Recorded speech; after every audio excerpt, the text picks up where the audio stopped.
Sasa watu wengi wanachanganya kwenye matumizi ya dawa ya meno.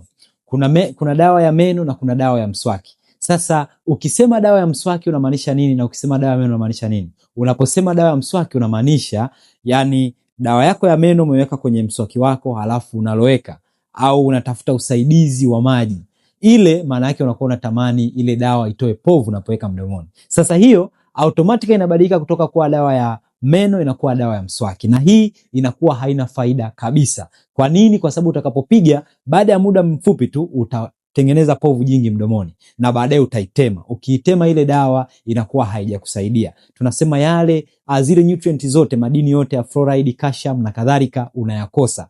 Lakini ili iwe dawa ya meno ambayo itakusaidia lazima uweze kuiweka kwenye mswaki wako then upige bila kuloweka. Utakapofanya hivyo maana yake ile dawa inaingia moja kwa moja kwenye meno yako na meno yako yanachukua zile material ama zile nutrients ambazo zinakuwa kwenye dawa yako. Sasa hebu niambie kwenye comment, wewe ulielewa nini au ulijua nini utofauti wa dawa ya mswaki na dawa ya meno? Halafu tuendelee kujadiliana kwenye comment.